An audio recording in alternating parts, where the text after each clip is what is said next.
ಬಲಿಷ್ಠವಾದ ಆನೆಯೊಂದನ್ನು ಸಣ್ಣ ಹಗ್ಗದಿಂದ ಕಟ್ಟಿಹಾಕಲಾಗಿತ್ತು. ಇದನ್ನು ಕಂಡ ವ್ಯಕ್ತಿಯೊಬ್ಬನಿಗೆ ಅಚ್ಚರಿಯೆನಿಸಿತು. ಇಷ್ಟು ಬಲಶಾಲಿಯಾದ ಆನೆಗೆ ಈ ಸಣ್ಣ ಹಗ್ಗವನ್ನು ತುಂಡರಿಸಲು ಸಾಧ್ಯವಿಲ್ಲವೇ? ಆದರೂ ಯಾಕಿದು ಇದರಲ್ಲಿ ಬಂಧಿಯಾಗಿದೆ? ಅವನು ಮನಸ್ಸಿನಲ್ಲೇ ಚಿಂತಿಸತೊಡಗಿದ. ಅವನಿಗೆ ಕುತೂಹಲ ತಡೆಯಲಾಗಲಿಲ್ಲ. ಮಾವುತನನ್ನು ಕೇಳಿದ, ಇಷ್ಟು ಸಣ್ಣ ಹಗ್ಗದಲ್ಲಿ ಕಟ್ಟಿದ್ರೂ ಈ ಆನೆ ಇದನ್ನು ಕಿತ್ತೊಗೆಯೋದಿಲ್ವೇ?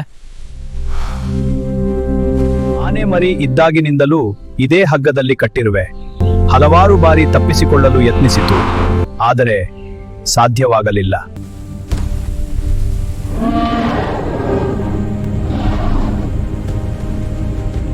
ಹಲವು ಬಾರಿ ಪ್ರಯತ್ನಿಸಿ ವಿಫಲವಾದ ಮೇಲೆ ನಾನು ಹಗ್ಗವನ್ನು ತುಂಡರಿಸಲು ಸಾಧ್ಯವಿಲ್ಲ ಎಂದು ಆನೆ ನಂಬಿಬಿಟ್ಟಿದೆ.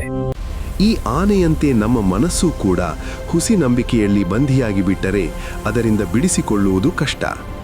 ನಮ್ಮಲ್ಲಿ ಎಷ್ಟೇ ಶಕ್ತಿ ಇದ್ದರೂ ಆ ಹುಸಿ ನಂಬಿಕೆ ನಮ್ಮನ್ನು ದುರ್ಬಲರನ್ನಾಗಿಸುತ್ತದೆ. ಈ ಹುಸಿ ನಂಬಿಕೆಯ ಹಗ್ಗಗಳನ್ನು ತುಂಡರಿಸಿ ಮುನ್ನಡೆದಾಗ ಮಾತ್ರ ಗೆಲುವು ಸಾಧ್ಯ.